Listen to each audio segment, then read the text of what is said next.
Welcome to Awaken Empower TV. I'm your host, Ethann Fox. I'm joined today by Bridget Nielsen. Bridget is an expert in the Human Hybrid program. We discuss the different types of hybrid children, what the intentions of the program are, as well as what the intentions of some of these different races are. And we go further into what's coming in the future and when we can expect actual physical contact from these human hybrid children. So without any further delay, here's Bridget Nielsen.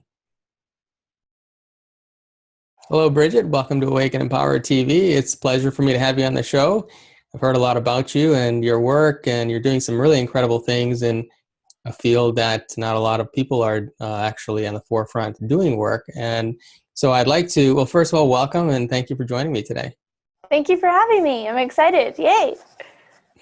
I'd like to start with a little bit of background about you. And I know at one point you had a more conventional life, as a lot of us have. And so tell me a little about your educational background. I know you were once in the field of marketing, and what was that like for you when you were doing that? Yeah, I ended up going to a private university, went through the whole hoops of, going to a good school and doing well, and I double majored in fine arts and business administration. And then after school, I had an entrepreneurial aspect to me, so I kind of immediately out of the gates kind of started doing my own thing. But then I ended up getting contracted to different advertising agencies and worked with big names like Disney and Warner Brothers, and ended up doing all their project directions and coming up with all of their creative ideas for their movies and stuff like that. So that's where I kind of started right out of college into the real world. Wow, that's very interesting. So did you work on any major productions or anything for Disney and these other companies? Yeah, like Tangled. Do you know the cartoon Disney's Tangled? I got to do a lot of kids stuff, which I loved. Because I'm obviously, you can tell, into the kid category, and different big motion pictures, and I was doing advertising even for Chick-fil-A at a time. So I was doing the big corporate 9 to 5, you don't sleep, your pillow is your iPhone, and that's what I was doing. So what compelled you to make the transition? Because obviously it's quite a huge leap from there to where you are now. And what brought that on, and what was it like to make that kind of a shift? Yeah, the shift was that I got pushed so far out of my natural state. The push is being at one point, because I wasn't sleeping and I was having huge deadlines and doing all this crazy stuff. And one day, my dad finally said, he said, it feels like you have no soul anymore. And a lot of people know my relationship with my dad is very strong. And when he said that, it shook something in me that kind of scared me. And I was like, oh no, I've lost myself. Oh no, what am I going to do? And so I kind of set up a plan to continue to work, but also transition out and save some money so that I could be okay once I was out. But that set me back on the path to connect with my soul, to connect with myself.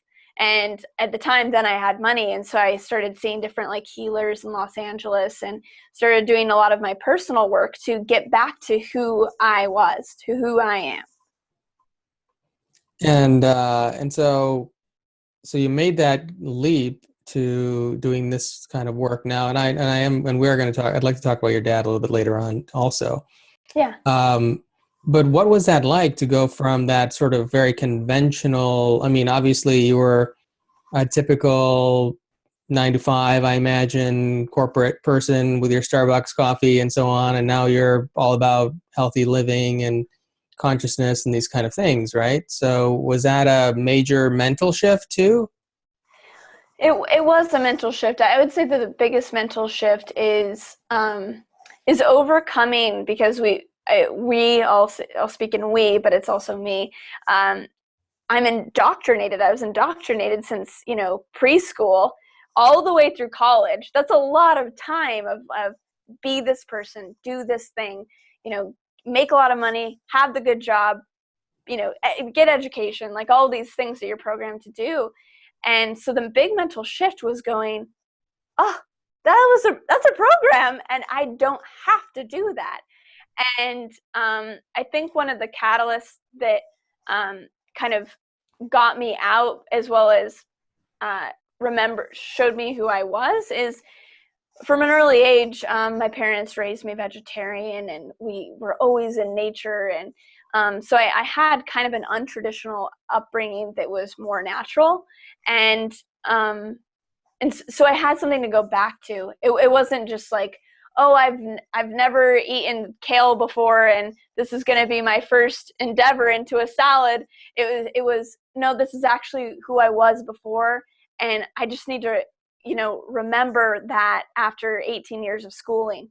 So it was more of going back to what I already was my transition. So tell me more about your childhood. What was that like? And obviously, I find that most people who go into a particular area later on in life, especially the spiritual fields, tend to have had some earlier influences or awakenings when they were children, or they always just kind of knew that they were meant to do something a little different. What was your childhood like, and did you have any kind of profound experiences or life-changing experiences along the way that kind of were a window into the future that you were going to live? Good question. Yes, and I think that's why I love the kid idea in all ways that it can be expressed, because it's such a profound time. For me, any big ones, I feel like I'm one of the last generations of kids who went camping, like that was an activity, not just, you know, playing Nintendo. And so I got the great opportunity to always go backpacking and camping and be in nature. And when in nature, I really could feel an intuitive telepathy with the plants, with earth, with different kind of like fairies and different realms. I could sense all of that, and it gave me a space to do that. Whereas sometimes in a house, in like closed walls, you're not going to sense as much. And so so I was doing that a lot as a kid. And a kind of profound experience that has stuck with me as well as my family to this day was when I was really young. I almost got killed on a hike. We were hiking down this steep cliff, and my aunt accidentally hit down this giant boulder, and I was at the bottom of the hill alone. And I was really young, and so I didn't have the reflex to just jump out of the way. So I ended up just sitting on the rock. And there's different scenarios as to how this played out. My dad has a different experience than other people had, which kind of led to us understanding that there's different realities and different timelines. And what we all attribute it to is that a guardian angel came out of nowhere and picked me up, or knocked the boulder out of the way, whichever one version you look at. So that ended up being a really profound kind of miracle experience that planted a seed of sacredness in myself from a very early age. Now you're some sort of a channel, right? Intuitive channel of some kind. Mm-hmm. And so what's that like for you? I know Michaela's on my show a lot, and we talk about channeling, and she's an unconscious channel, so she goes into a trance state, and she's not aware of what she's saying, at least not very much of what she's saying. Now, are you a conscious channel, or how do you experience that? Yeah, I'm more of a conscious channel. One of the things that was important for me in my path is to bring Bridget into those dimensions, especially going towards contact, which I'm sure we'll talk about later. But I want to end up being the person on the spaceship, and so to merge those realities and blend those two is really important for me. So yeah, I stay in my state and just move myself out of the way as best as possible as far as like my mind, and then bring in the information, but while still conscious. So that's how I experience those energies. So while we're having this conversation today, I'm speaking with you, or are you channeling information as well? You're speaking with me, and it's one of those things that it's, of course, higher information or inspiration is coming through. So depending on the subject, depending on the question, other information might be coming through from different sources. But primarily, this is me. And what are the sources that you typically channel? Are they extraterrestrial or just a variety of things, or the children? Well, this kind of goes back to how did I come to where I am today. But after the advertising agency and I left that, I was doing all kinds of different healing modalities on myself.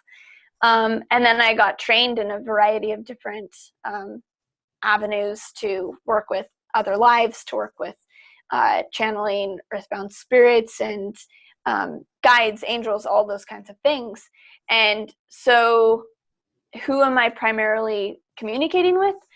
It would just depend on the moment with the person. But my repertoire and awareness is pretty developed through a lot of different channels for whatever is needed.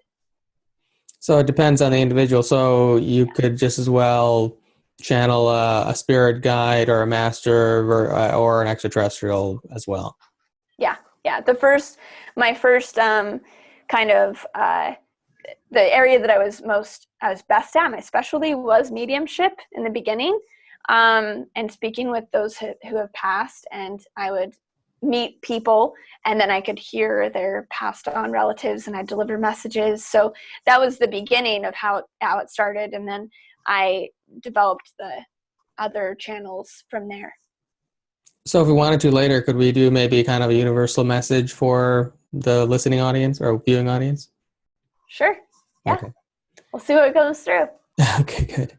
Now, I know at a certain point you were at a Bashar event, and wasn't that sort of the catalyst for you going in this direction? Can you tell us a little more about that experience? Yeah. Bashar ended up being a big influence, inspiration, because one, I was in Los Angeles and it's the home of channeling, and he had been there for a long time, and my dad had gotten into him, and then my mom got into him, and so it was just kind of this automatic avenue of just healing and channeling there. And I really resonated with the energy and the information, and at the same time he mentions hybrid children, he mentions abduction. I was doing all this other kind of healing work that also mentions abduction, and finally it just all culminated into hybrid children. And I asked him, I had already gotten the message, I had already gotten the inspiration that I had hybrid children about 6 months before asking Bashar himself. So I already knew, because I want to always know myself before I ask an outside source. Like I ask the question first within me. And I did ask him, and I said, do I have hybrid children? Already knowing. And he goes, yes, kind of like, of course you do. And I'm going, I know. And but that was a big shift, because after that it was a public event and people started talking to me, and all these other hybrid moms came out of the woodworks, they were hidden in the corners, and then everything accelerated from there. So it sounds like this is actually a big deal. I'm really impressed by the number of followers you have. So it must be a lot of parents out there and children who feel that they are somehow involved with this extraterrestrial hybrid program, right? Is this turning out to be quite a big community? It is. And the interesting part about it, which I didn't know, all of this is new stuff coming through. It's not something that's been around, really available knowledge since the 60s or something.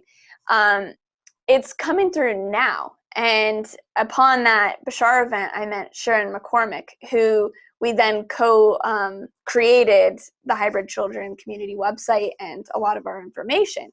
And at the beginning, it was a few people at a Bashar event. Not that many people knew that hybrid kids even existed.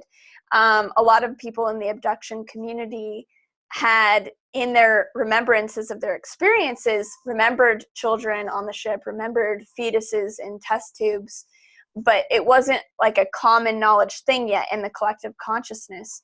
And it wasn't until we created this website and then I started creating videos that it made it available. And then once it was available, people from around the world just jumped on it. They had been waiting. They've known for so long. And finally, there was a language, there was a reality that could match their experience. So tell me, what exactly is a hybrid child? A hybrid child is a kid that is created from human genetics, which human genetics have extraterrestrial genetics. So human is what that actually means is questionable. But created with humans living on Earth, taken their genetics and mixed with the genetics of the Zeta Reticuli, or the Greys, that then create a child. And are you aware of, now, how did you come across this information? Were you channeled this information as far as what human genetics were used in what children? For example, I've heard you say that human genetics is really a component of a lot of extraterrestrial genetics, and that we were kind of hybridized at some point in our evolution as well. So how do you know which extraterrestrial genetics human beings have? Well, what I do for this, as well as all my other information, is I do my best to get the answer first, so that it's like, okay, what's my intuition about this? What's my guidance around this? And then I look out and say, okay, what do other people say? And kind of like get a nice dialogue of what is possible, and then create like a theory from there, you could say. So I'm like, okay, well, it's obvious that we have connections. And I had just heard like through different channeling books and stuff like that we have these particular genetics. And then kind of came up with my list. And then I asked Bashar about it, and he said his list. And then, I read a lot of different other sourced material, and they have their lists. So it's kind of compiling between all of those to reach the thing that's the most unanimous. So from your research and your own knowledge, what extraterrestrial races are contained in the human genetics? There's between 8 and 12, because some of them are mixed in with themselves. Like there's certain extraterrestrial races that came from other ones. So does that mean that there's more, or are they, so it gets pretty dicey. But primarily we would come from Pleiadian, Sirian, Arcturian, Zeta, which is interesting because supposedly they came after, so this messes with the time. So Zeta is actually part of our predecessors. Upsilo, Os, and then the hominid, like the actual first incarnational animal here, or like animal human on Earth. So those are the main ones. So now I just recently spoke with Susie Hansen. I don't know if you know who she is, but she's from New Zealand, and she's somebody who has physically been taken on ships and has participated in some kind of a hybrid program as well. Mm-hmm. And so I'm curious, from your viewpoint, what exactly is happening? So they're taking two human beings and genetically producing offspring using their different extraterrestrial genes, or are they actually blending with other extraterrestrial races with a human being to produce these hybrid children, or some combination of both? This part gets super interesting. It's a good question. They're doing a lot of different things because each combination that they create is having a very different purpose. So at its most basic level, they would take majority one person, male or female. So we'll just say like mine, for instance. They'll take like 60 or 70%, even up to 80%, just my genetics, and then mix them with like 20% Zeta. And that would be the most, and those hybrid kids created with that kind of genetics would be the most human. They're taking mostly me, but it would be the most human-like type that would be the first to arrive on Earth. Now, as they continue, they would then take that kid's genetics, mix it with a bunch of other people, and then mix it more, and then mix it more. And so some of these kids, and most of these are more alien, would actually they could have hundreds of different people involved in the making of one kid. So it gets really watered down. And as the generations continue, that's where you get actual hybrid races, because the hybrid children that I'm working with, they're kids that are most human. So they're the ones that have the most of our genetics and are less tampered with. That'll be the first to arrive, that aren't so energetically, extraterrestrial that they can't be on Earth at the beginning. Whereas some of these ones that are really mixed and matched, generations away, they've actually created their own civilizations and live on different planets. So the program went in a lot of different directions. What's the purpose of the program ultimately? Is it to bring these races to Earth? I mean, why bother blending with human genetics if you're pulling on the extraterrestrial genes that we contain to produce something that's more extraterrestrial? What's the goal of this program? I would say that the goal of this program is to merge humanity and our star family. So what's the best way to do that? To mix them together, to actually bring our extraterrestrialness and Earth, and then create kids from them. And then through that awakening, through those experiences, we then realize that there's a whole bunch of ETs out there. So it's part of first contact, and it's part of us remembering our heritage and creating future heritage. Are there extraterrestrial hybrids now on Earth presently, or is it something that's still coming? It's something that's still coming in the form that I'm talking about. Of course, as you likely know, and most people know, there's tons of awesome kids being born today, human kids that have special sensitivities, and they probably would have more extraterrestrial genetics, or just that third strand of DNA, or more light being pumped into them. So it doesn't mean that they're hybrid. It just means that they're as close and as bright as they could be and still be human. I've heard you say that certain lineages are chosen for this hybrid program. So, for example, you and your family lineage and so on. Well, how do they decide who to choose? How do you know? And how do you know if you've been a part of that program if you're not conscious of it yet?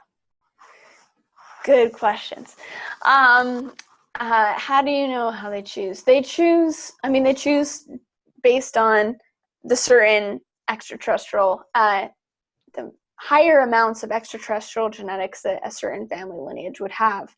How that's determined, I've noticed trends in certain locations on Earth, of which more abductees and more hybrid parents are springing forth. That doesn't mean that other places don't have them. It just means that these are the first ones, or might have more dominant pockets. The dominant ones being Canada, the US, Holland, Belgium, Australia, Little Japan, Little England. Those are like the dominant places that I'm seeing the most come out of. And so it seems like something karmic too. It seems like part of maybe more of the Western world is choosing to have this experience. So it's not like I have better or worse genetics or something like that. It's just there's certain attributes that they're interested in bringing to light again. And there's certain people and certain karmic lineages that have this destiny to explore. Does that in any way imply that these various regions of the world are higher consciousness, or that they just have higher extraterrestrial DNA? I mean, why those areas in particular, not other ones? My assessment, I was talking to a friend about this the other day, actually, so it's interesting to talk about it. I don't think, I mean, I think that these areas actually do have higher energies, but I don't know if that's fair to say, because like there's amazing stuff going on in India and China and all over the world. So there's energy pockets everywhere. So I'm not going to say that it's that, but I think it's the incarnational availability to look at these higher conscious concepts, because if you're barely being able to make ends meet and can't buy food and you're impoverished, you're probably not going to be thinking about, raising your consciousness and meeting extraterrestrials. That's not a theme of this life. So I can see that there's a thematic occurrence with the Western or more like first world countries, because they have the availability to do it. They have the availability to look at this subject and start to play with it. How does one know if they've been part of this program? My favorite way to say is, why are you watching this? How did you stumble upon it? I'm going to leave it to synchronicity, because that's how it came to me. So if you are interested and you're finding yourself drawn to the material, then you likely are, or have some participation in it. You might not be an abductee, you might not have hybrid children, but you have the first indication of it. When I was speaking with Susie Hansen several weeks ago, she was, and in her book, she talks about how primarily it was the grays which are the zetas, right? Zeta Reticuli. It was the grays who would visit her and pick her up and take her on their ship and so on. So is this program primarily being orchestrated by one particular race, or are they all pretty much equally involved? It would be primarily the zetas. The grays would be the primary race involved. At this point, the particular grays are now gone, the ones that have done this program, and they have handed off, they've handed the baton really to the beings they created, these hybrid civilizations. So at this point, the ones taking care of things are the ones that they created, who are beautifully benevolent extraterrestrial groups like Bashar's. Bashar's group was actually created from this program. So that's an interesting thing. So all the stories about the Greys being more malevolent is kind of an old story, or was it just misinterpreted, do you think? I think both. I think that it was malevolent. They are a malevolent, negatively oriented group. So that's just what they are. At the beginning, they had less of a comprehension of the emotional capacity of humans, and so they didn't know how to treat us, because all they see is incarnational vessels that they're playing with, and we're different. And so as the program went on, they grew, and they started to acquire some degree of an emotional body to understand. So as the program started to get onto its latter years, say when I came around, it wasn't as bad. It wasn't as traumatizing. It wasn't as negative for the humans, as well as the humans coming in at that time had a greater understanding, a greater remembrance of the bigger picture, and weren't as attached to the physicality.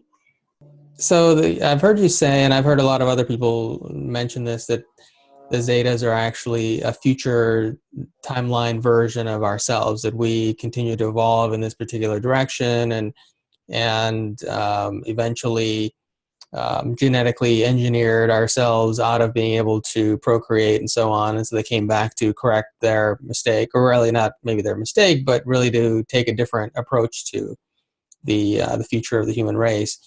Can you elaborate on that story a little bit? Anything else you can share? Yeah, that story is currently in process for me, because there's been some new developments that new theories, new Bridget theories, or like new downloads based on the recent information by Corey Good. Are you familiar with his information that's been coming out? And also the Serpo beans. Are you The who beings? Serpo, planet Serpo. I'm not familiar with that one, no. A quick backstory would be that the Roswell ETs are actually called Serpo. They're from planet Serpo. They're not Zetas. And one of them ended up living. They were in cahoots with the US government, and they ended up visiting Serpo. And this planet is in the Zeta Reticuli constellation, which is, we refer to grays as Zeta Reticuli. And in this constellation are also the mantis beings. And the mantis beings are one of the other beings, I forgot to say this, involved with this program, because the grays could only take it so far and they needed assistance. And the mantis beings are actually benevolent, and they helped them organize and develop the whole program. And so I feel like there's some association. My working theory is that the U.S. government went to planet Serpo. We know that they did that, and at that point, they probably set up a colony, and maybe lots of humans are there. I mean, at this point, there's a lot coming out about all the secret space programs and stuff, and so it's possible that this colony then evolved themselves to become grays in the Zeta Reticuli constellation. And then they figured out they screwed up, and so then they came back to Earth. So there's something less distant to the gray story than we like to believe.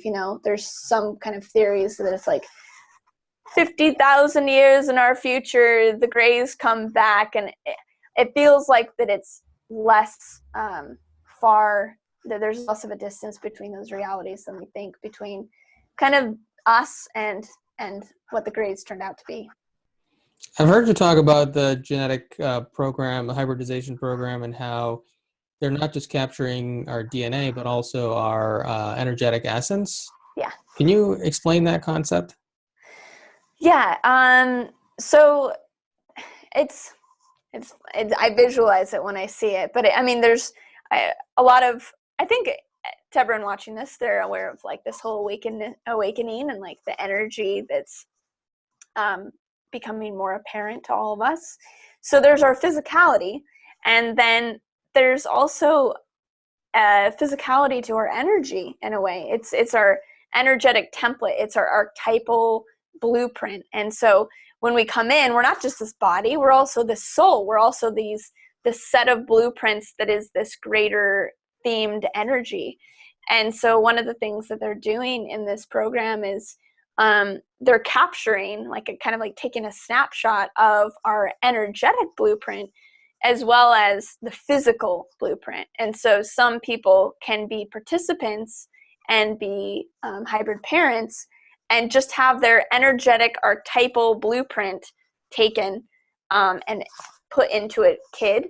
And you can also have your physical genetics or both. And so there's a lot of different ways, and they're creating beings. They have to be able to do more than just create a body. They're going to want to animate it, and they're going to want to animate it with something of depth and of richness. And so that's what they were doing with the energetics. Now, you discovered that you have a number of hybrid children of your own. How many do you know? How many children you have? I don't know. It's funny because from the beginning, they just started coming. They just, came one after another. And Bashar said from the beginning, he's like, don't think about the numbers. I just remembered him saying that to someone. And so I wanted to do that for myself, is not think about the numbers, but actually be really present to the kids that were coming to me. And if I didn't fill them as much anymore, okay. And if new ones come in, they come in. And so just being more fluid with my experience of them. And with some people that come to me, it's very clear. It's like I have to tell them that they have a certain amount. And then with other people, it's like, you don't need to know. You need to build a relationship. So I know I have at least 13. That's the number that I say. I know that I have a lot of genetics or a small amount of genetics in a lot of them, because When I was having some private sessions with Bashar, I was talking about if the hybrid kids could breed, like they would need to be able to reproduce. And he said, of course. And I said, well, could they reproduce with, say, like my generation? And he said, no, because that wouldn't be appropriate. Meaning there could be quite a bit of genetics, like I might have genetics in these kids, I can't reproduce with them, or like other people of my generation, but maybe my nephew or my children could then procreate. So it kind of gets interesting. Now, do you have actual conscious recollection of these experiences where you were physically taken on a ship, I assume? Or how do you experience that? I do. They took a while, and I think this is something that's important to say to your audience, which is these memories are buried. I mean, even to people that are the most open, most awake, I mean, they're like the deepest vault in the unconscious, and they take a while to bubble to the surface, and real intentional desire for them to come up. And so in the beginning, I remembered the hybrids. I could communicate with them, but I didn't remember my experiences. So it was through hypnosis that I first got kind of like sledgehammered open like the door to be able to begin to see. And then once I saw, then they started coming. And my experience of them is really, really emotional and really deep. It's so visceral that you can't deny it. And that's what most people that I talk to about this that have those experiences, they can't deny it. It's something that just is. And it's as real, and if not more real, than anything we're experiencing here. I've heard you say that in some cases they are collecting genetic material, and other times there's actual like sex happening on the ships, right, between human beings and extraterrestrials and so on. Is that? Can you share that a little bit? Yeah. I don't know why they have the different. No, I kind of do. I was like, why do they have the different methods of extracting, like, the genetics? And in some cases, the popular route that we've heard a lot in the abduction community is the taking of the extraction of the eggs or the sperm, and the insemination of the egg into the woman to have the baby or whatever. So there's that way. And then there's also these, in which I saw in my abduction regression, the great room, I call it, which is like the big sex room where everyone just is like having sex. And I think that one of the reasons why they do that is because through sex, through orgasm, obviously like a greater energy, energetic template, or like a greater energy can then be a part of that new child's experience. So instead of manufacturing it, it's going to have a different quality. And I would say that that's probably one of the reasons, as well as that these people, when you're taken and you're on these ships, if you see each other on Earth, like I see a guy that I was with on Earth, you're going to remember if you had sex with them. There's going to be like something there that's like, I've seen you before, and there's something else. Like, it's going to create memory. It's going to create a body cell memory experience. So I think that was part of it too, is to bond, and was so that when this started to come up and this started to come out, and one of the two of these parents remembered, the other wouldn't think that they were crazy because they know it in their body too. And so you've had these actual experiences on the ships with other guys you didn't actually know at that time? I mean, I don't have memories of having sex with any particular guys on the ship. I have memories of having sex with reptilians on the ship. I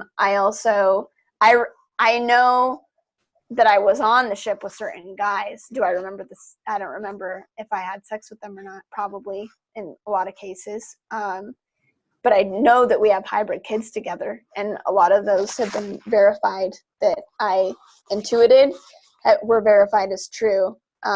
So it's interesting. I'm going to ask the question, what's it like to have sex with a reptilian? Oh man.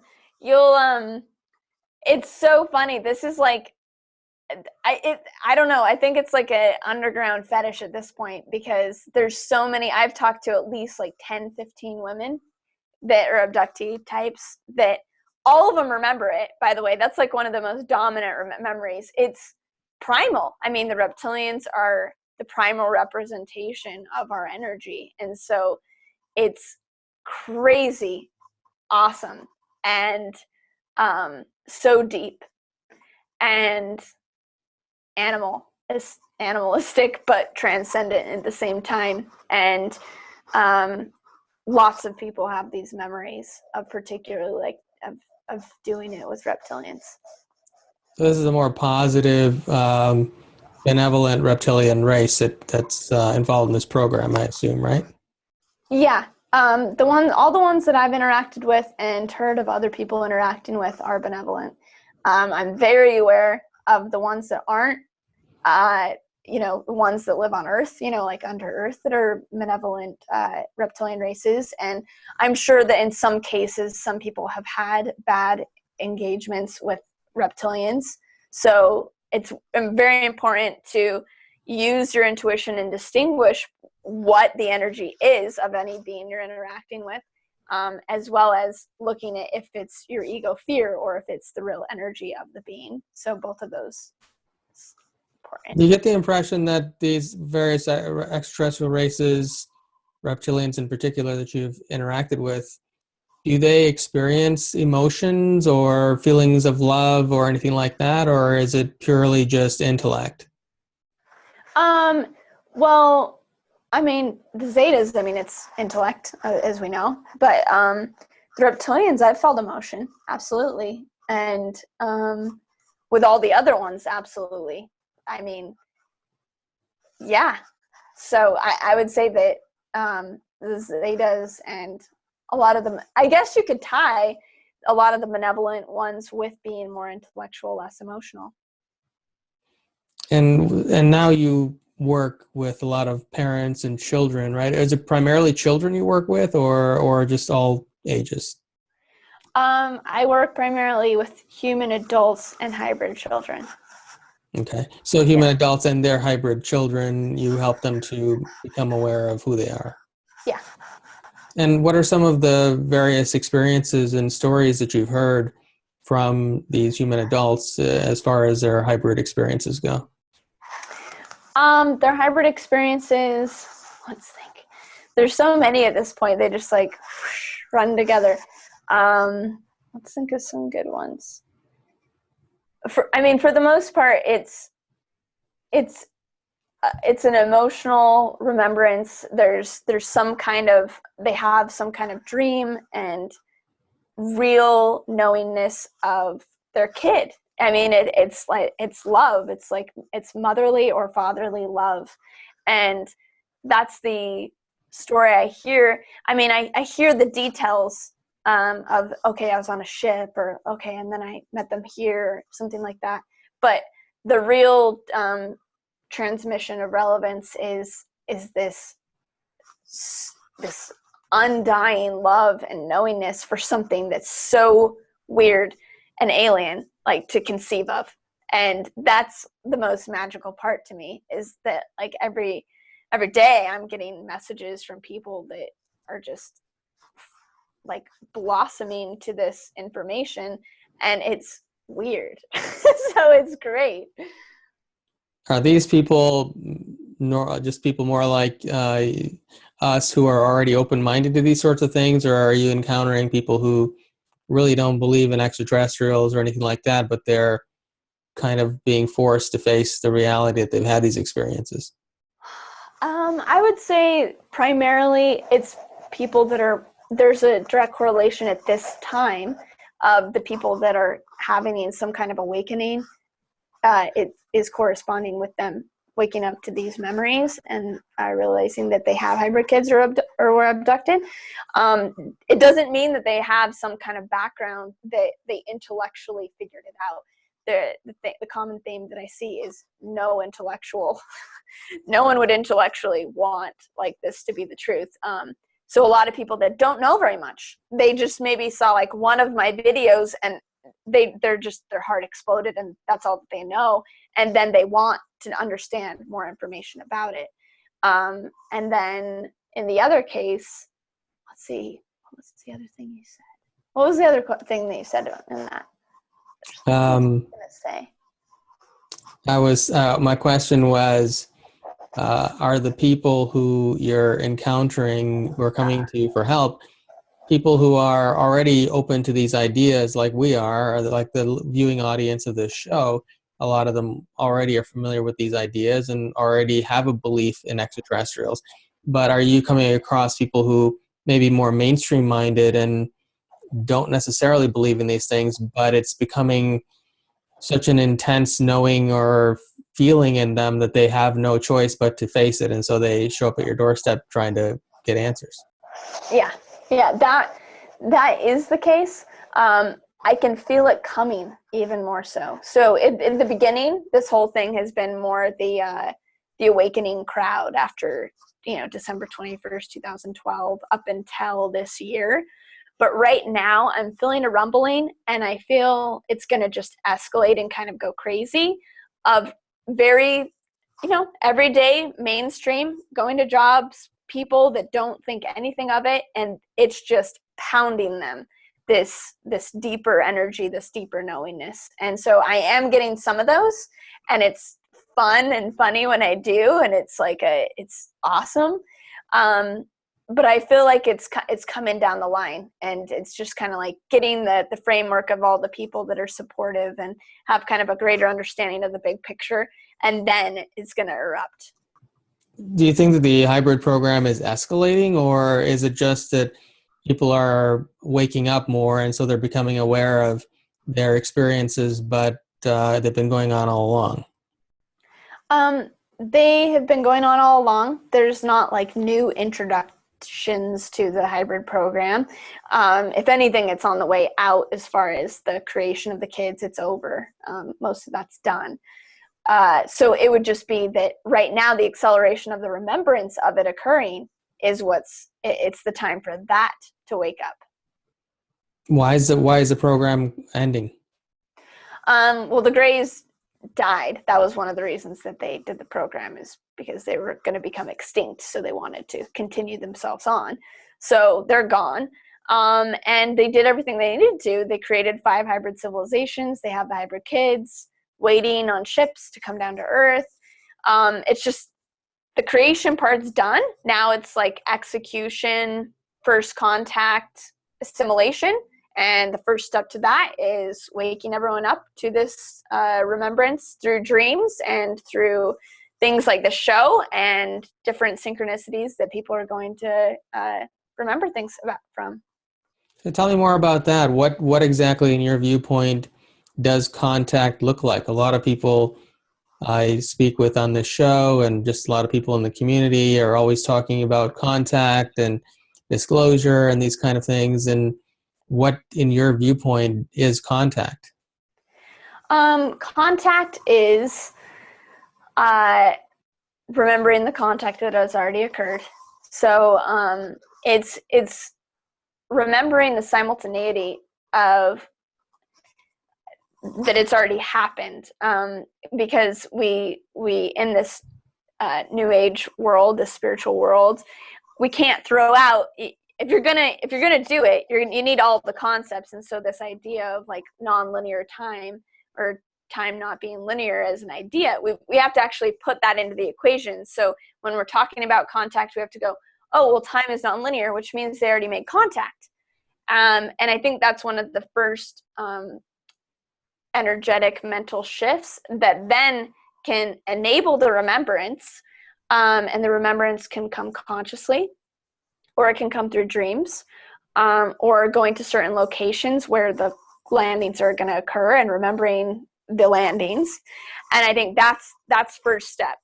And then from there, it's meeting those two realities, because you're like prophetically seeing this future timeline, and then you have to meet that. So it's like what preparation is needed to take place to meet that timeline.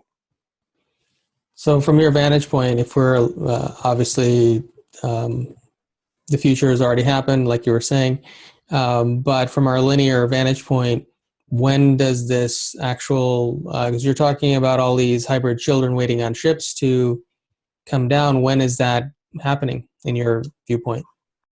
Oh, it's a great question. It's interesting to say, because I can see everything lining up. I can see the setup of what they created, one being the humans remembering, and then they actually have to move to the locations where the contact takes place, and then they have to have communities or really safe enclaves for them to land in, to assimilate, and then redisperse into the greater human collective. So I can see all that taking place right now. Where I see the stage is that people are starting to visit or move to the places where contact is going to be made. So that's step one. Once they're there, like now that the humans are being set up in their landing places, it feels like, I think it's dependent on each person's own timeline. So I think it's relative to each person. For me, I feel like beings materializing are going to be commonplace here within the next few years, like year or two. Like it's going to become common for at least me and like other people that are like on this kind of leading edge to start making physical contact in that state. The actual assimilation where the ETs stay and the ship stays and the kids stay, 5 years, maybe 8 years. But all of the hybrid stuff needs to take place before open contact, because this is first contact. First contact's isolated contact, which then expands. And we know that open contact is like 2026, 2032. I mean, so it's somewhere in that. So is that a good answer? It's case by case. I mean, it's always changing, but it feels close, and yet, you know, things are take a little bit longer than our human eagerness wants. So it's a mix. So when you say they're going to materialize, you're talking about a physical form, right? Or are you talking about some kind of holographic image, or what do you mean by materialize? Physicalize, like fully physically land, basically. Yeah. Physically manifest. I mean, there's people having that happen all the time. A lot of there's at least 2 or 3 hybrid parents that have physically, their kids have appeared to them or been dropped off on a ship, and physically in real life, my dad has shifted into a reality where they are physical. So he's physically met with them, but people are physically meeting the hybrid kids on Earth right now. It's few and far between, and only in particular cases, but I feel like that's going to become more frequent. One of the things that I've realized is that the sooner that we need it to happen, the sooner that we want it to happen, it really pushes it much farther away. So one of the things that gets really easy and fun to do is just kind of fantasize and keep on going deeper into the space realm and the ET realm, and just getting like lost in it, which is good to do to get a lay of the land of the whole territory. But then at a certain point, coming back to Earth, coming back to yourself is critical, so that you can be the person you need to be that agreed to make contact with them in the first place. Now, can ETs actually physically manifest in our dimension and still be the true essence of who they are, or do they have to produce some sort of a higher density body to be physical here with us? That's a good question. I think it would depend what kind.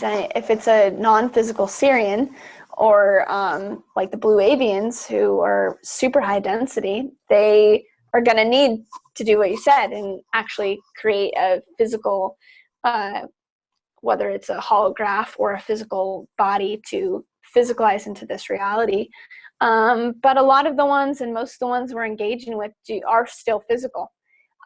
So we're going to physically see who they are. Will all their energy come through? I think, yeah. I mean, if they're at the point of truly physicalizing in front of you, all their energy is going to come through. And that's why they're not right now, because we would blow up. Like we wouldn't be able to handle it. So I think that their energy would come through. And the hybrid children, they are essentially on our density then, or our level of density, so they don't have to actually produce a higher density body to be here, right? Am I understanding that correctly? They would be just slightly ahead of us. So they would be, fifth dimensional. They would have actually made it to that. So the place where we actually meet them is the fifth dimension. That's why it's even more important to make the dream become the reality. Thus they wouldn't need, their body works. We just kind of need to meet them because they're higher than us right now. So we have to prepare our vessels and psychology to be able to handle it.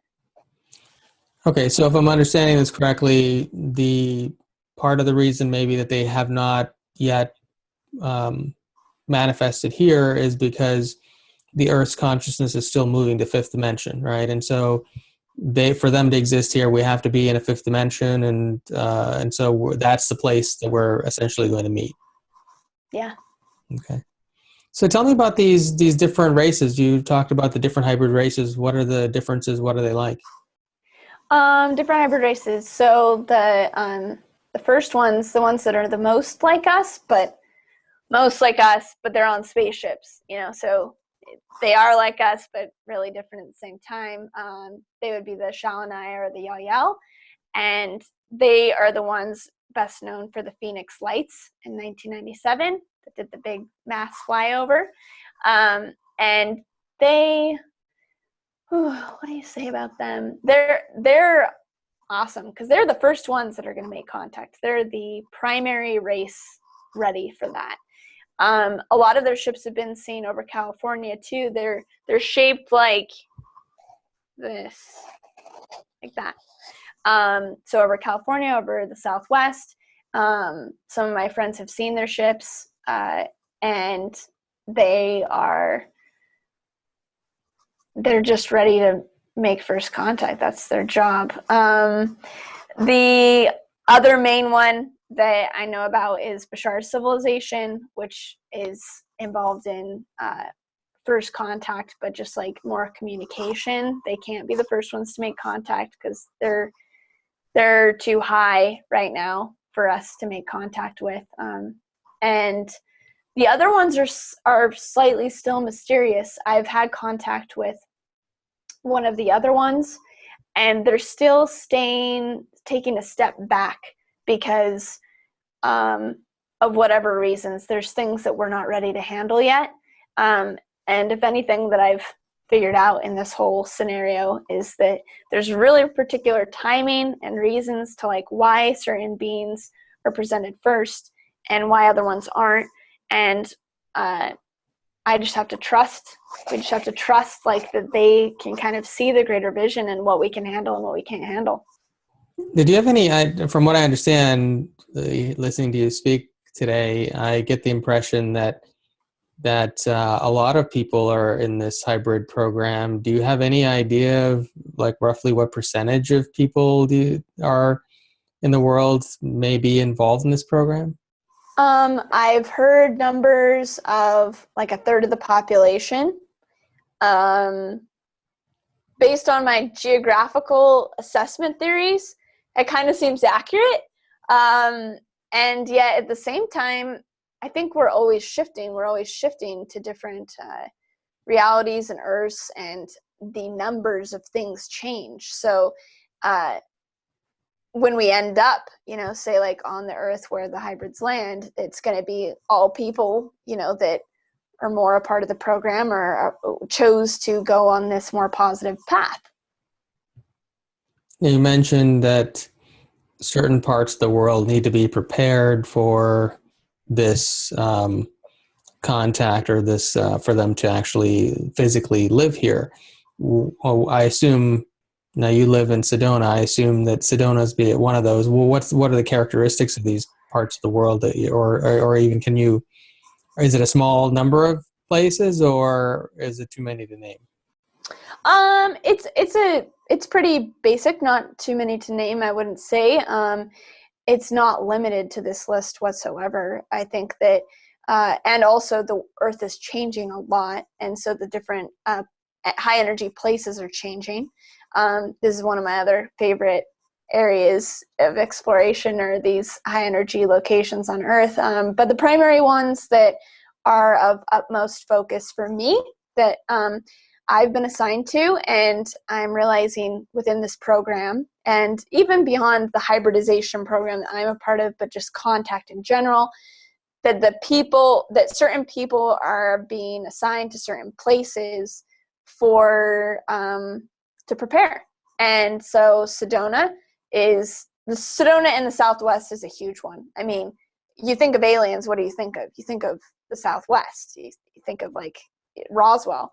And that's for good reason, because there's a dimensional gate here in Sedona where they can easily access, as well as the frequencies are higher. And so it's easier for them to come through, and it's easier for us to experience them.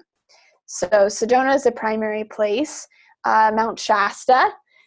I love Mount Shasta. Mount Shasta, Hawaii, England, Glastonbury, other areas, Yucatan, Bermuda Triangle, Lake Titicaca, South America. Think about all the places where ETs have landed before. Look at Ancient Aliens, and those are the places where they're likely going to land again. Some of the energies have changed, but not too much. So one of the geographical features would be places of volcanoes, where there's high Ormus content, where it's punctured and created dimensional gates and vortexes and chakra points.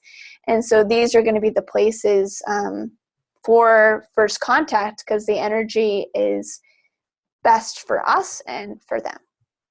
Now, have you physically been on a ship where you were consciously aware of being on the ship, or are most of your experiences things that you've uncovered from hypnosis? I've been aware of a few that I'm actually on the ship. Yeah, and that's crazy. Actually being there. A lot of most of my experiences are after. But it's one of those things, because when you're recalling an experience, you're tapping into, you're there. You're there in that moment. One of them that was really potent was 2 fall equinoxes ago in Shasta. I was just, sleeping below the mountain, and I had the most visceral experience. I was there. They were showing me, the Greys were showing me the baby that had inseminated into my womb, and that I had given birth. And then I physically had the experience of breastfeeding twins. And it was so physical. It was in that moment, and afterwards, I was in shock for about a day. It was so real that I was a mother. I am a mother. From that point on, if someone asked me oh, are you a mother? It's yes, I am, because I had babies on my breasts. I had that experience of what a mother is. So that's one of the experiences that I had on a ship. It was profound.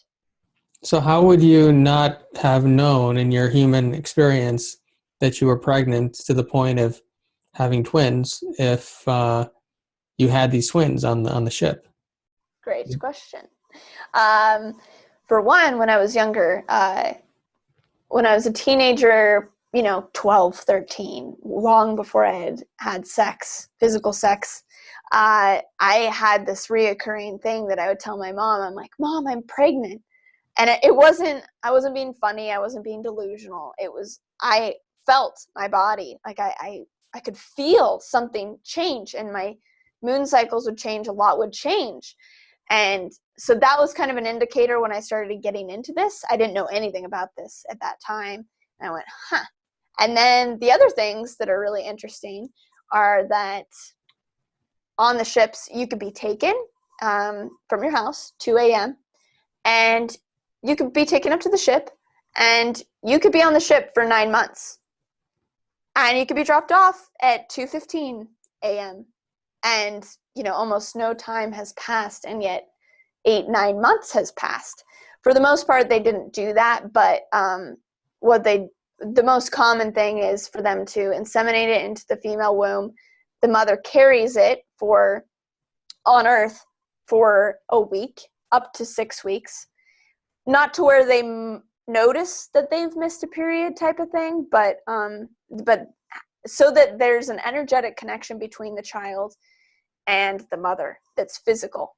And then from that they take the baby out, and all of this is just downloaded because I've had so many crazy experiences of what I'm talking about, where I feel the baby and I know that the baby's on a test tube, like on the ship, growing, but I can feel the energetic cording. And so that happens a lot for women. And one of the craziest experiences is when women go full term on Earth, baby, pregnant, and they give birth, and the baby comes out, and it's dead. Like, they say that it's dead. And this has happened a lot. And I intuitively, a few women started asking me about this, and I intuitively felt, I don't think your baby's actually dead. And that was obviously crazy for someone to hear.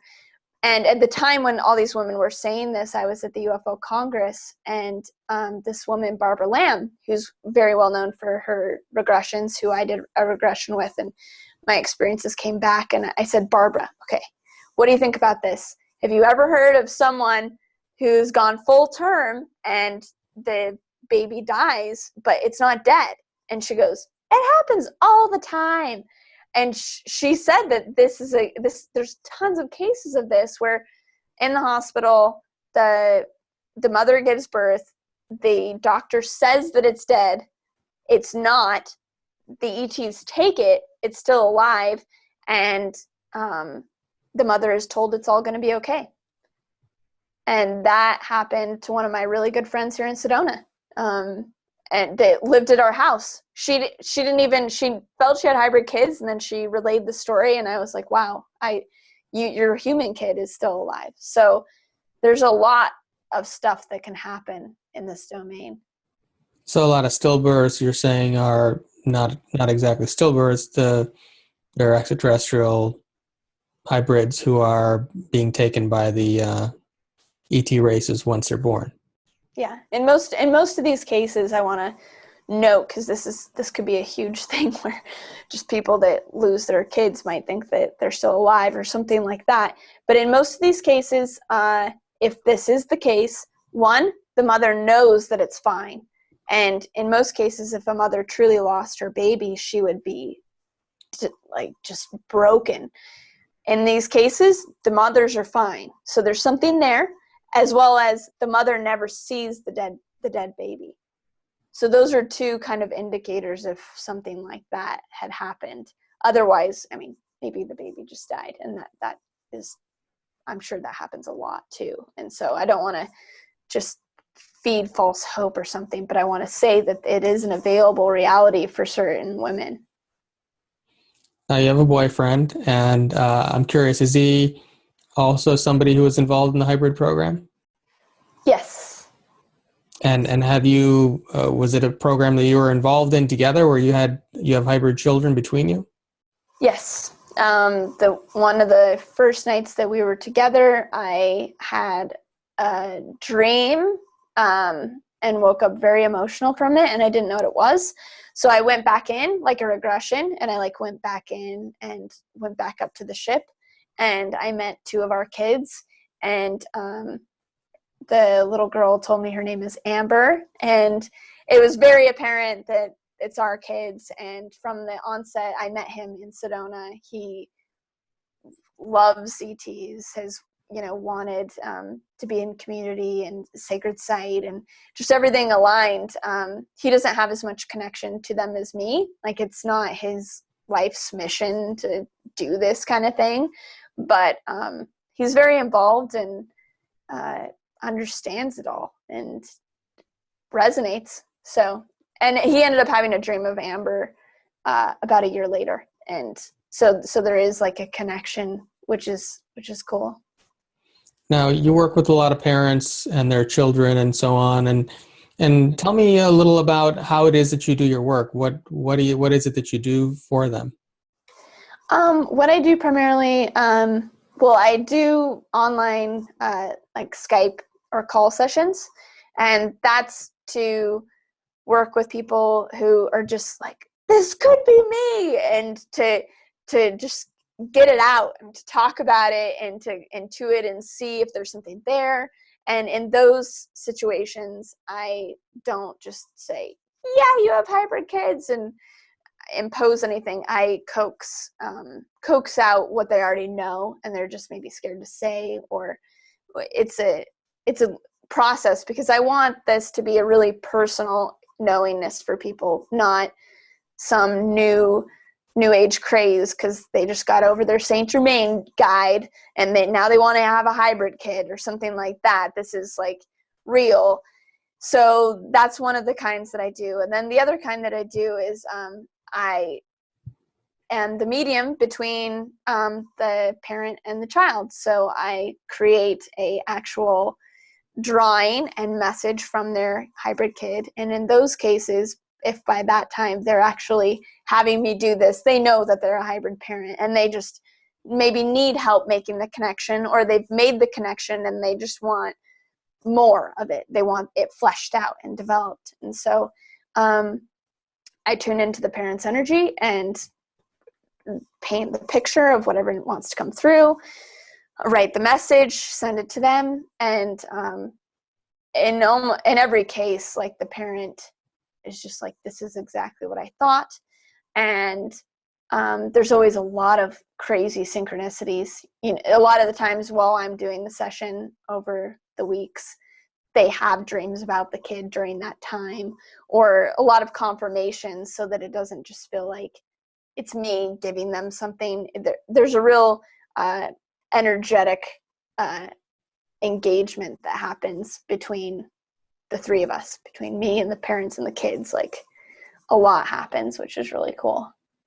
And where can somebody get in touch with you if they want to actually have a session with you? My website, which is bridgetnielsen.com. Maybe you'll put it, or do you want me to spell it out? No, we'll put it on the video. Perfect. And so you're also working with a lot of kids, and I know you've recently worked with Michaela's daughter as well. Are you finding that more and more children are highly conscious these days? And how are you? We have a program for kids as well, which I think you've spoken with Michaela about. And one of the biggest challenges we experience is children who are with parents who are not that highly conscious and who don't really feel like they fit into the world, and they don't really have the right nurturing or environment to flourish. And so what kind of situations are you coming across, and what advice would you give a parent who was watching this, who has a child who's more conscious? Situations I'm coming across. The kids nowadays are awesome, and I love them. And I am definitely taking it's interesting to feel, because growing up, I was the indigo, and like my parents were like, wow, you're so bright. And now it's fun to like turn my head down to the next generation and be like, wow, you're so bright, and really honor that. So I think for parents watching, it's like, just honor it and embrace it. Don't make them the new savior or something, like that I think can tend to happen. And then the other can happen where it's just not acknowledged at all, and then it gets stifled and can turn into weird stuff. So I'm seeing a lot of different things. For the most part, I'm mostly involved with kids from Sedona, like local kids. And the kids in Sedona are Sedona kids who are extraordinary, as other people are all over. But the interesting part is most of them do have supportive parents, so they're just naturally getting really nurtured in these areas, which I love seeing. And for the kids that don't have parents that get it, I mean, luckily I'm seeing a lot of kids, not super young, but maybe 13 to 21, who have internet access and who are finding the information themselves and who contact me. In the past 6 months, it's gotten a lot younger. A lot of the kids contacting me, are 15, and they go, "Do I have hybrid kids?" And I go, "No, you don't. You missed the program, but you might have a hybrid sibling." So it's really cool. I think that these kids do have an inner strength and intuition to attract themselves to the right situations. And, hopefully they can have online platforms or find groups like what you've created to help support them, because they need support and acknowledgement to continue to grow their gifts. Backing up a little bit, you were talking about how you have hybrid children, and at one point you carried twins to term. And I'm curious, I know human beings, children in particular, need a lot of nurturing and physical touch and that sort of thing, where probably not all extraterrestrial races really require that to grow properly. How is it that if they're taking your genetic material and growing children in test tubes and taking them away at the time that they're born, that these children are growing properly, or emotionally and psychologically and so on? Good question. Well, that was one of the problems. They weren't growing properly at the beginning of the program. A lot of people, especially some of the older generations, have memories. Some of the older abductees have memories of sick kids on the ship, or their dying kids. There was a lot of that.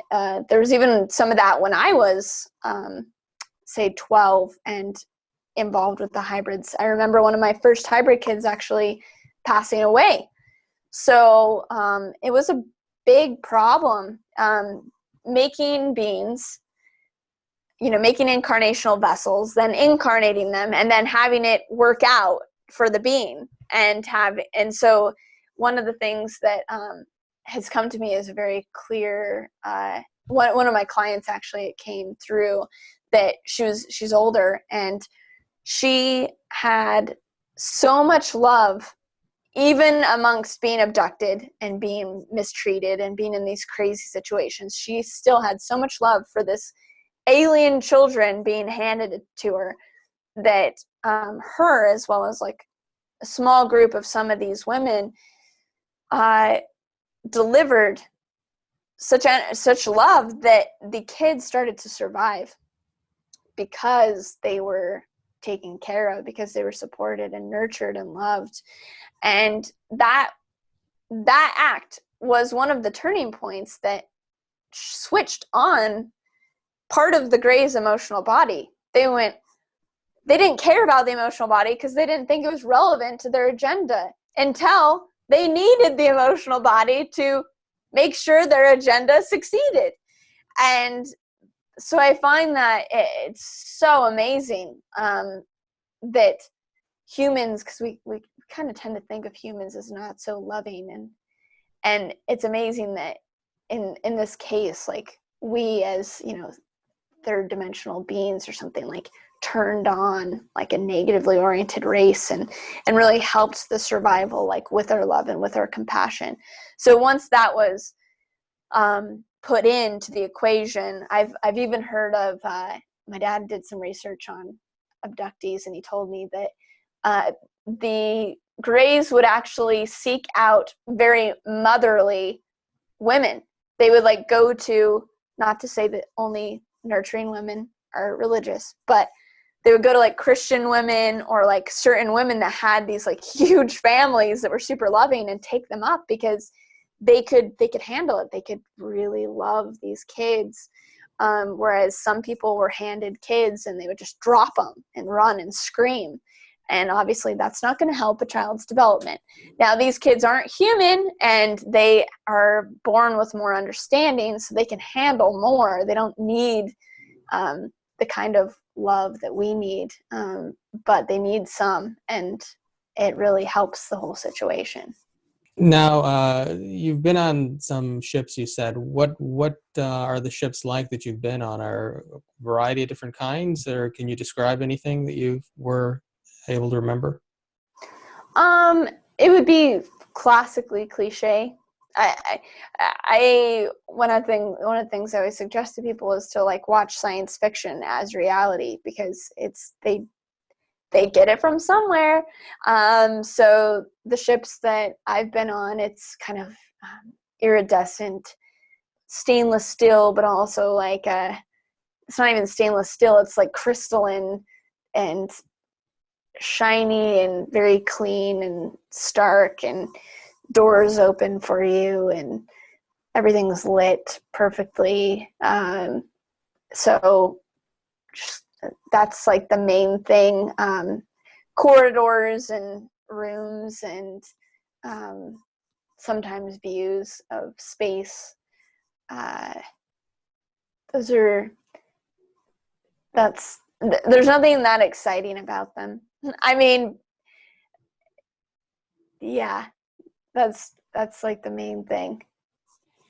And do these beings communicate through telepathy, or do any of them actually speak or make any kind of audible conversation? Telepathy.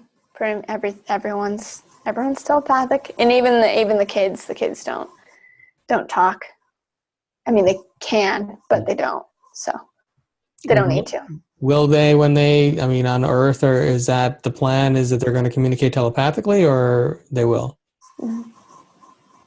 Now, you're talking about a very short timeline here, 5 years and so on, as far as, do you think that the human civilization is really ready for that at this point? I mean, in terms of, obviously people like you or I and the viewers of this show are different, but we're still a minority, aren't we, in as far as the global population goes? Yeah, we're a minority. No, they're not ready. I mean, they could be ready. You could just blast them and like, we'll see what happens. I went and saw The Martian with Matt Damon. Do you know the movie I'm talking about? Yeah, I haven't seen it. Yeah, it was great. It was a good movie. It was positive, nonviolent, and no villain. So it was good. But it was revealing, of course, where the collective consciousness is at. You know, it took years to get to Mars, and oh, you could grow food. Oh, maybe you could even live here. And meanwhile, depending on what school of thought, there are colonies on Mars right now, and you can teleport there through wormholes and stuff. So there are two different realities coexisting, and are they ready? No, probably not. What I would say is, though, that there needs to be groundwork made.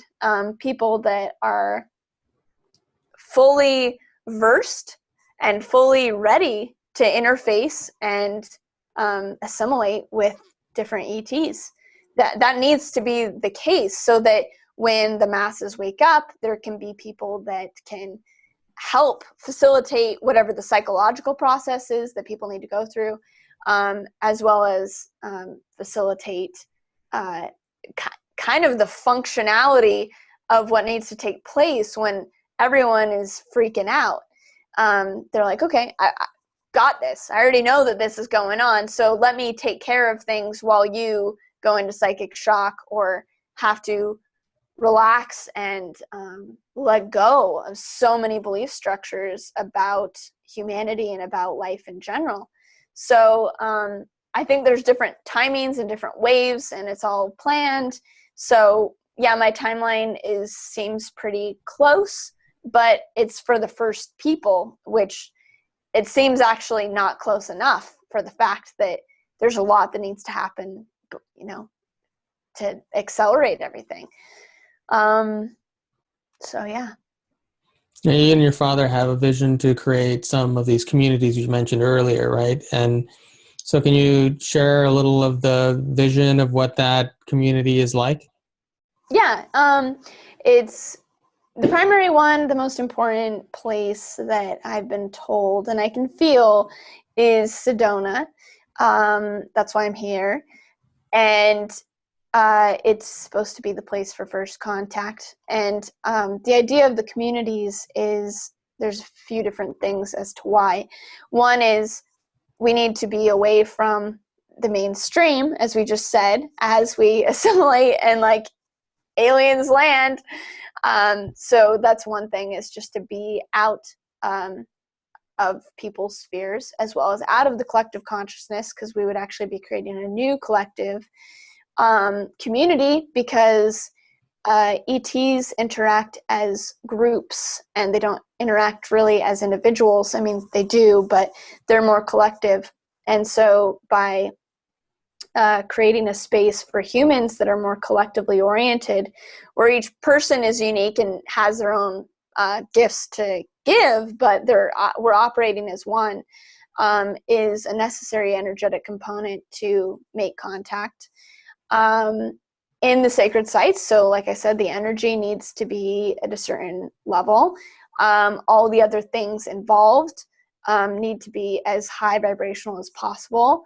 The water, the food, the expression of the people being themselves, the way that we interact as a society. So it's a new societal structure template. And there'll be a network of these. And it's not just we want to create the one in Sedona. That's like our intention. That's what we feel like we've been assigned to. And there's tons of communities like this. It's intentional communities, living in a new way all around the world doing this. So it's nothing new.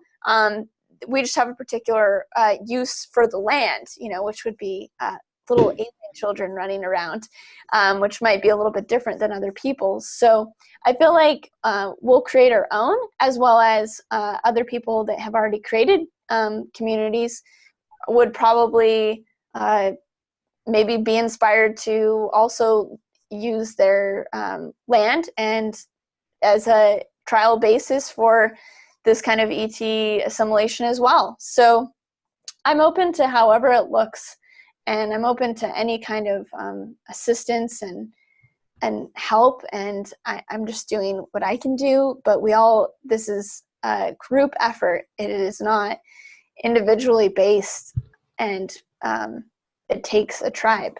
So. Now, your father's an architect, right? Is he going to be constructing buildings in this new place that you're envisioning? Yeah. He would design the whole thing. He's an architect, engineer, developer, done the whole thing. And he's done a lot of research and into the new eco-structure type building styles, which are, again, taking place all over the world. But there's really, really cool stuff out there, ways of building that is so eco-friendly and high energy, the materials possible. And that's another thing too, is that the structures hold us into a certain consciousness, and so having properly built structures again help everything as well. So there's a lot of components to it. I know that you've got some sort of a retreat coming up in Hawaii soon, do you not? Yes. And so what's the purpose of this retreat? What kind of things take place there? So in Hawaii, I went and I swam with the dolphins in the Caribbean in May. And I had some remembrances of my other life in Atlantis and really profound energetic experiences.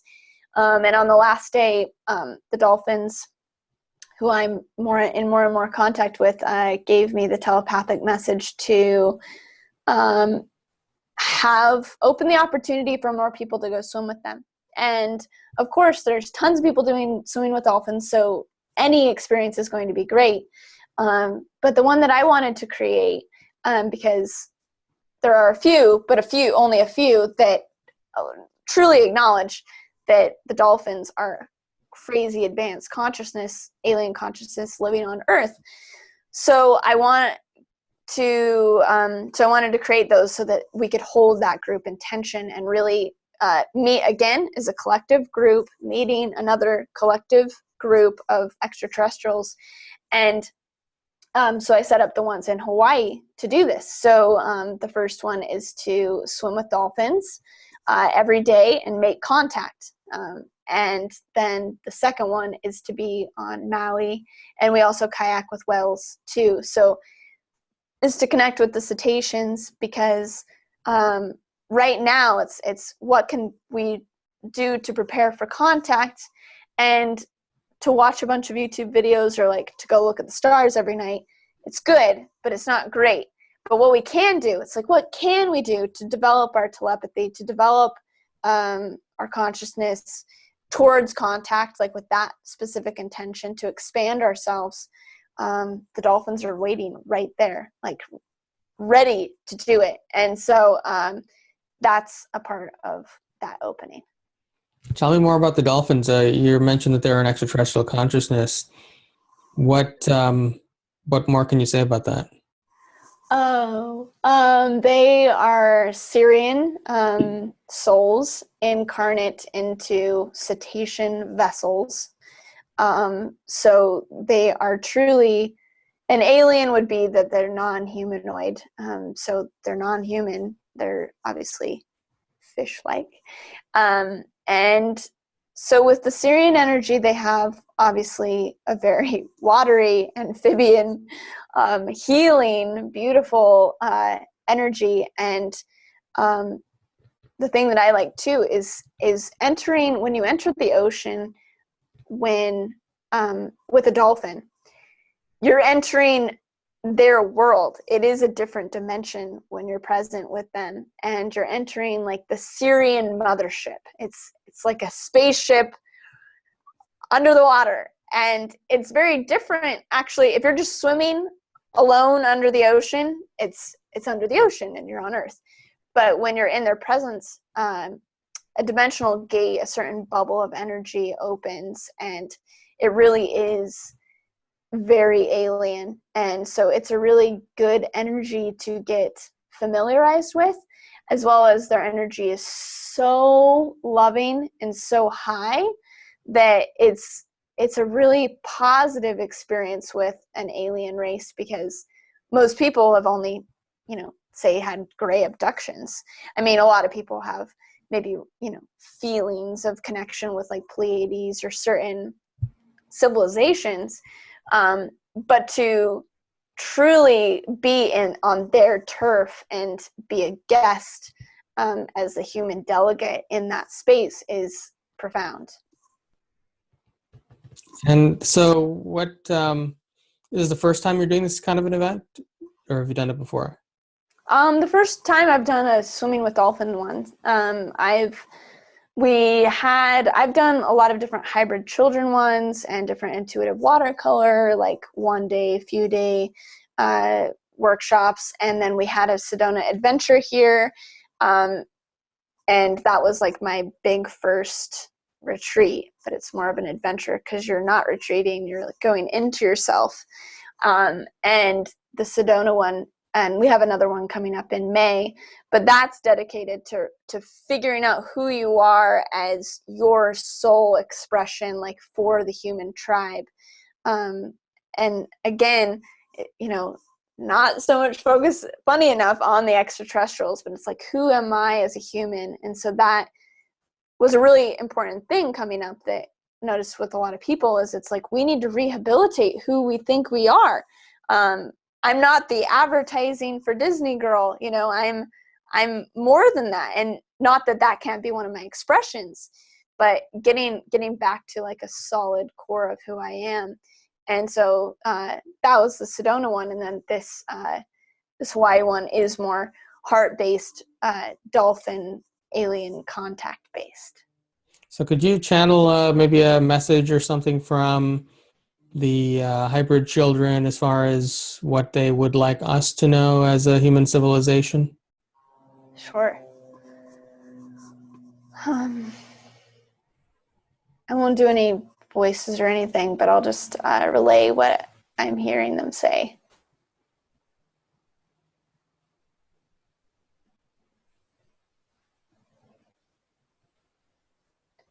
They want to say that they love, love, love all of us, everyone.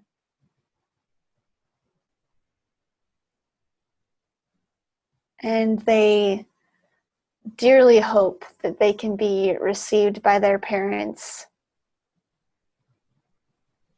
that we will accept them.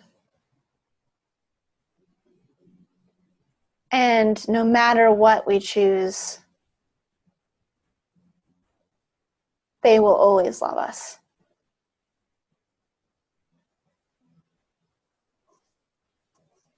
Yeah. Thank you. You're welcome. So where do you see your work taking you in the future? Do you have any plans, or are you just going to continue what you're working on now? It's a good question. I'm actually in this in-between place because when I moved to Sedona over 2 years ago, 3 years ago now, it was like, okay, let's build the community. Let's gather the troops, like everyone moved to the sacred sites because we knew that is how the whole thing's going to likely happen. And it's been a lot slower, than we thought. We're like, okay, let's go, we're ready. And it's been very humbling because obviously there's other things that need to take place first. And so for me at this point, it's all the things that we've talked about. It's going to be first contact, like with the kids. It's setting up any of the infrastructure that's necessary for them. One of my big excitements is really helping humans. It's like human rehabilitation. And getting to the core of like who we are as humans is huge for me.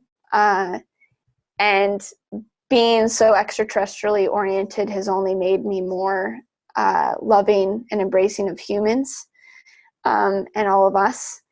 So that's a big focus for me, as well as really harnessing and going into these sacred sites and waking up my own memories and waking up the next processes of what I need to do for the awakening, for my part in this whole thing, going to these places, taking other people to these places, like activating other people's memories so that we can all do this together as one.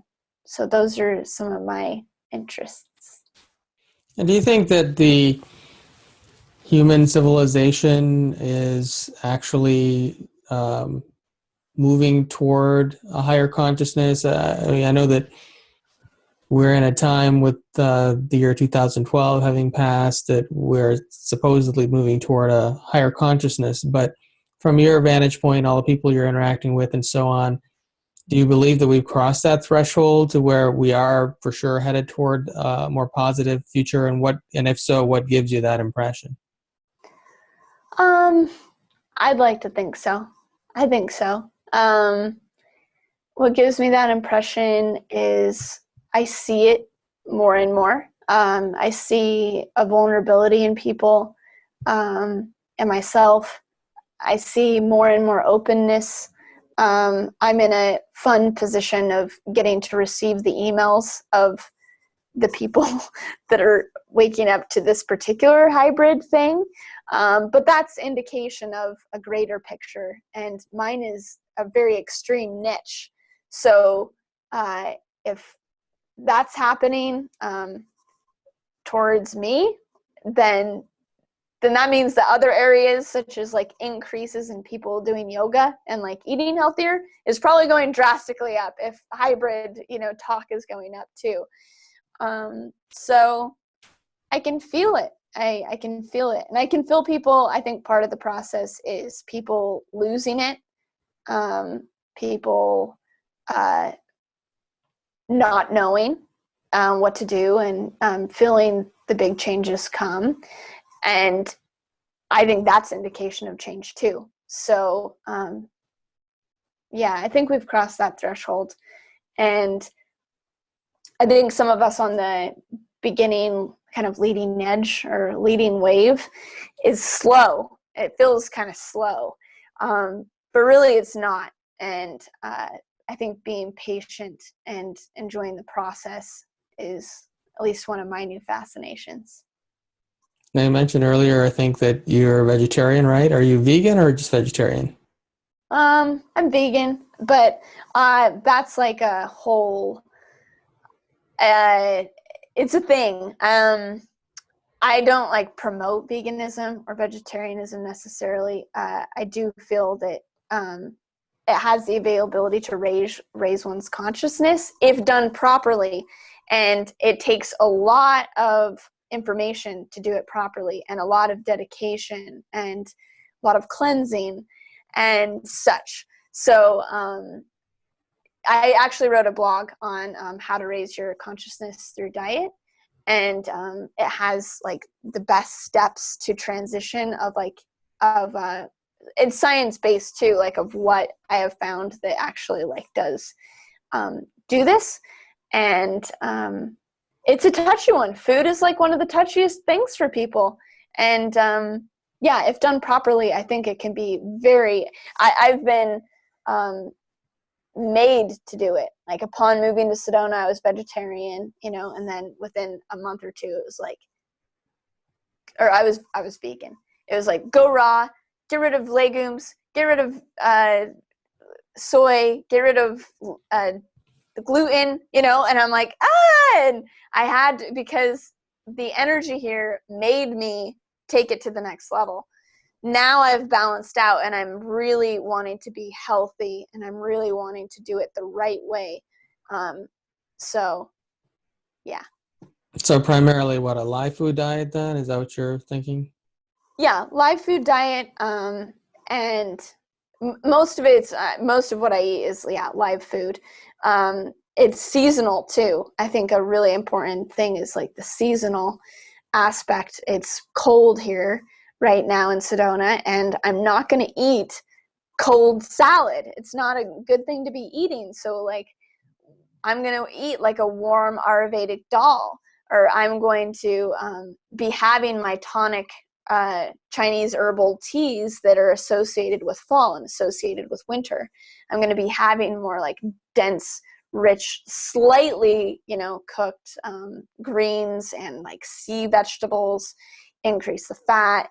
So it's just being educated as far as like each season and each need of your personal body and your process along the way. Do you know if hybrid children actually need to eat? And I assume that a lot of extraterrestrials don't actually eat like we do, but do you have any thoughts on that? The hybrid kids, extraterrestrials don't need to eat. They just assimilate energy into light. Light into energy, yes. Probably both ways. And the hybrid kids don't need to eat. They can eat. Some of them, it's more of a social thing, I think, the way that they programmed them. They will eat liquid foods, raw liquid, crazy organic foods, like fruit and vegetable juices. That's pretty much what their diet will be. I'm sure they'll taste things. Do they need to? No. So we can see, and that's where it's a tricky line, because we can see that that's where we're going. Eventually we'll just be able to like live on light. We're not there yet, and our bodies need to be transitioned properly so that eventually we'll get there. But to make sure that the vessel is really well taken care of to hold the spirit during this transition. So could you share with us some of the links to your various projects, websites, anything else that if anyone wants to get in touch with you or have a session or maybe even come to your retreat, that they could go look and find out more information? Yeah, my personal, my website that has like everything on it is bridgetnielsen.com. The hybrid website, which I created with Sharon, is hybridchildrencommunity.org. And then I have a YouTube channel for the hybrid children, so it's called The Hybrid Children.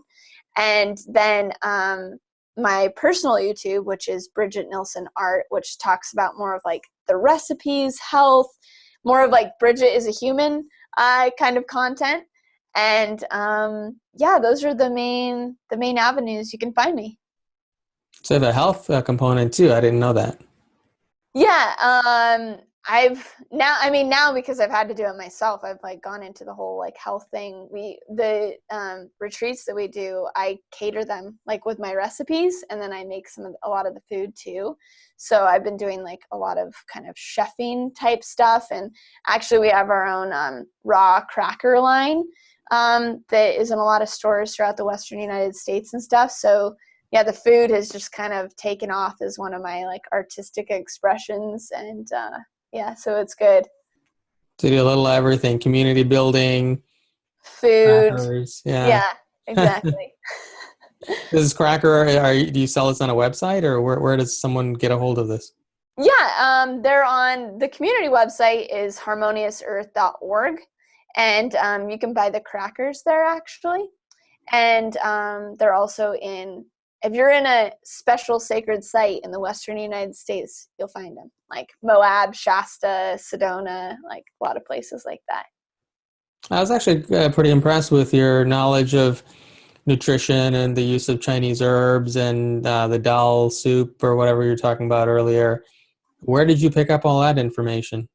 I mean, being raised vegetarian and being raised like healthy, that was inherently part of my like exploration. I was always interested in food and nutrition and health all the way like through my teenage years and everything.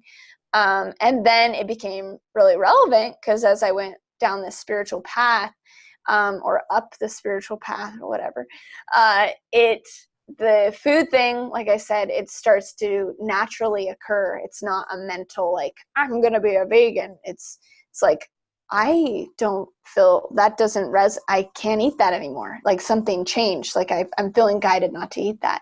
And so thus, like I always wanted to be healthy too. So I know the challenges of if people aren't healthy and eat these particular ways is bad. Like it can cause bad like damage, and there's so much wisdom out there in different kind of ancient medicines like Chinese medicine, Ayurvedic, all different kinds of things. So just along the way, especially being in Southern California for 8 years, you're gonna pick up on all this good stuff.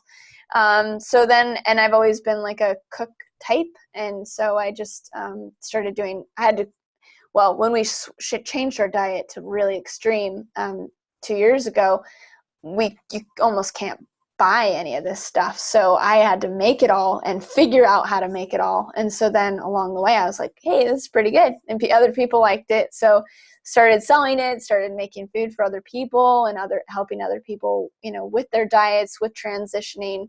And then I make salves too, like organic salves for face, body, and then detoxing the breasts, like just all the kind of like health components that are necessary. I needed to do it for myself, so then I just started providing it for other people too.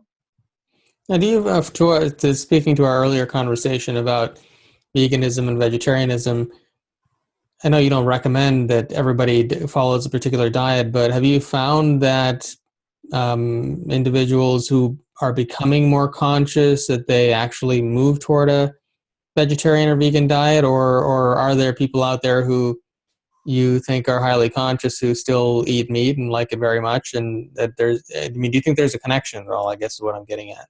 I do feel that there's a connection. There is. There's also the funny thing that's hilarious is my mom's favorite conversation with me. We have this fight that we like pick up every 6 months, that I had this really strong belief that you couldn't drink a Coca-Cola and get on a spaceship, like make it to the reality of getting on a spaceship. And she's like, no, I can drink Coca-Cola and get on the spaceship. And it's like this like stupid, funny fight. But it's an interesting kind of example of like, can you have these other habits and then still make it to this other reality? And the where I've come to is, ironically, Corey Good with the Cosmic Disclosure, there's people in space having, crap food and Coca-Colas, and they're living in space. So yeah, you can get on a spaceship and drink a Coca-Cola, in answer to that. But each food has a vibration, the vibration that it was created with, its intention, the vibration of its impact on the world, the vibration of its impact on your body. And those things are non-disputable. It's like, if humanity's consuming billions of cows a year, it's destroying the planet. That's a fact. That's not like, oh no, you're just being lame and spiritual or something. It's a fact that these things are having impact. And so it's a holistic approach. It's like, who do I want to be? What planet do I want to live on? What vibrations do each thing give off? What medicine do I need? Like, what do I need in my life? If you're a firefighter, or working a crazy construction job 15 hours a day, yeah, you're probably not going to be vegan, and that's okay. So it's kind of like where you're at also in your life. Also, location has a big influence on diet. If I'm in Stona, I don't need as much. The energy can sustain me. If I'm in a pretty dense, like highly stressed out city, I'm going to need more dense kinds of food. So there's a lot of different variables at play in the food world and how it influences. And that's why I wrote that blog, and put it together so that I could give these options of mental thoughts, of ways of thinking about things, as well as like practical steps that it's like, okay, if I do want to shift to a healthier diet that impacts my consciousness, what are some things that would truly do that and be positive things that aren't going to take away from my health in the long term? And what are some of those things? Oh, what are some of those things? One, kind of just fact, transitioning away from gluten. Like that's a good, easy one. It's been genetically modified since like the 30s or 40s to where it's not healthy anymore. It's bad for it. Causes inflammation. It causes all kind of parasites and mental repercussions. So it's like some of these things are because things have changed. In the 1800s, I'm sure that grain was much different back then and had a lot of medicinal purposes. So I've transitioned away from meat, and there's so many different alternatives that are great, such as like truly wild harvested, like wild rice that actually is more of a grass seed, or buckwheat, seeds, nuts, quinoa, like all sorts of things like that. So transitioning proteins, just not having as many animal-based proteins, and water. Let's just go with the easiest one. Getting off of water that is piped into your sink. Getting onto spring water. That's like one of the biggest, easiest transitions you can make to get out of, to stop having fluoride and all of the crazy chemicals and toxins that are like dumbing us down. That's one of the easiest ways to raise our energy and consciousness. Those are just some simple ways. I mean, eat your fruits and vegetables is obvious. Go organic. There's a lot of different things, but there's a few for you. Now, do you believe that there is, we spoke briefly about reptilians in the center of the earth. Do you believe that there is a lower consciousness that is maybe working through our global leadership and so on to try to prevent the awakening of consciousness? I think that, let's see, I feel that there is there are reptilians in the middle of the earth, for one. There's civilizations living in the middle of the earth. So there's a lot of stuff going on that we're just not quite aware of yet. And as far as taking over the government, yeah, I mean, there's negative reptilian factions working with humans that are in control of the government right now. And those big power holes are coming undone as different parts of the power structure are turning positive. So I think the whole thing's unraveling in a good direction, and they might kick and scream on the way out, too, which is okay. So I think all of it's happening.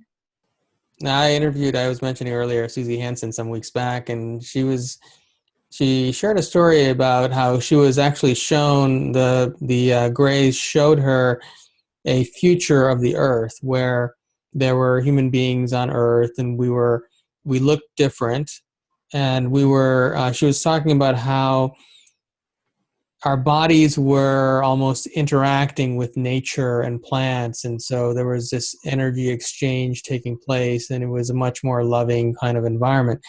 Have you seen any, or have you been told, or in channeling, what the potential future could look like? Yeah, that is very similar to what I have experienced. I'm in contact and work with this being, this future Earth hybrid human named Willa. Bashar channels her too. I say that I don't channel her so that Bashar Communications doesn't get mad. But let's just say that I have conversations sometimes. And she's shown me visions. It happened a lot actually last year. She showed me some visions and actually gave me the energy too. But I guess how to describe it is, yes, very interactive, with nature. The funny thing is, to this, like I've said again, it's like we're going so extraterrestrial, off of Earth, but ironically, we need to go more into Earth and more into nature. And even when we are flying in spaceships to other planets, the deepening with our own planet is going to be so profound that we probably won't even want to go anywhere, just because it's going to be such next level energy. And so the way that I saw it, I was shown future Ireland and future Sedona. But the future Ireland, it was like the aura of the planet. You could see the full aura. It was kind of like aurora borealis, on the land. And these structures that just accelerate the energy and beautify and honor Earth and honor humans and honor consciousness.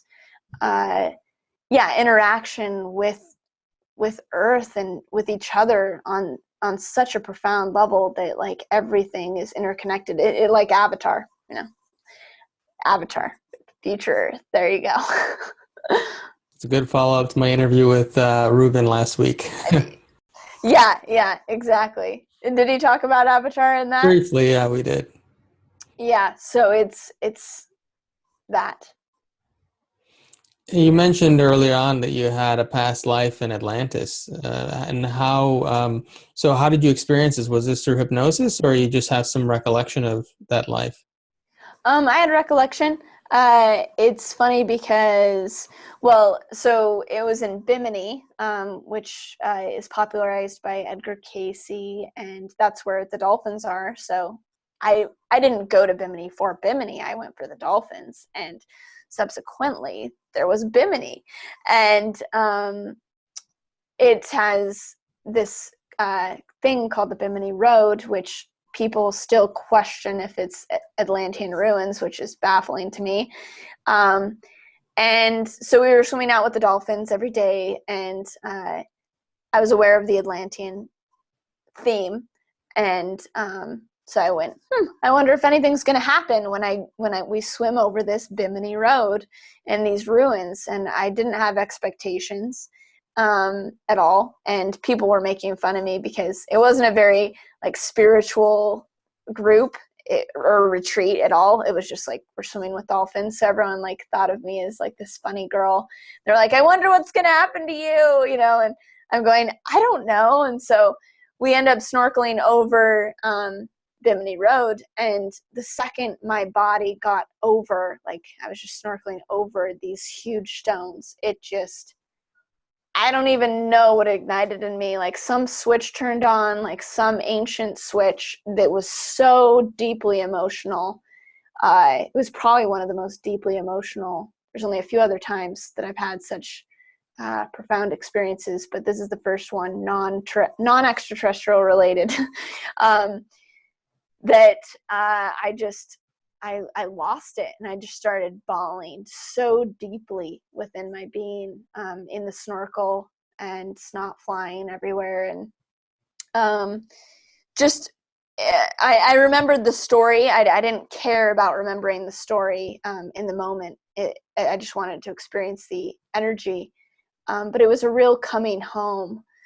And afterwards, I put together the story of that I was an architect, and I would help design these places and sacred sites, and align the energy grid lines.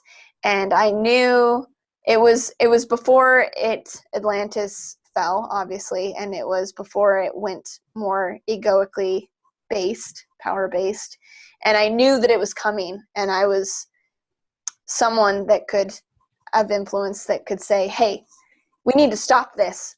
And they knew that I was wanting to change things and like keep things positive. But I said, if we keep down this path, our consciousness is going to create natural disasters, because I could see it coming in some way. And so I ended up escaping beforehand, because they were either going to kill me or I was going to die. And so I ended up, I think, escaping to Egypt or something. It's funny because it's all so cliche, and even like the experience is so spiritually cliche. But it was my experience. It was a cell memory that just unlocked, and that's important for me and for people. If I like that, I don't care if I don't have any contact, any remembrance of anything for years, just as long as when I do, I get to really own it. I don't need to make up experiences. And I see that a lot in the spiritual community, where it's just like, I need that next thing to focus on. And it's like, no, it's okay if I'm just human, as long as when it does happen, I can acknowledge it and really go there. Was this life in Atlantis were they human beings in Atlantis, or a variety of races? Do you have any vision? I think it was a mix. I mean, historically, I don't know it like intuitively, but I think based on some sources that I've read, it was a mix. But I was a human at that time, and I worked with the dolphins at that time too. Very interesting. Yeah. Well, thank you so much for spending some time with me today. It's been a pleasure to meet you and hear about all your experiences and everything you're doing out in the world. And I'm looking forward to following your work and whatever new things you're going to be up to in the near future. Oh, awesome. Thank you so much for having me. You've been great. Thank you. Well, I hope you enjoyed this episode of Wake and Empowered TV with my special guest, Bridget Nielsen. Join me next week as we speak with another incredible individual who's standing on the leading edge and changing the world.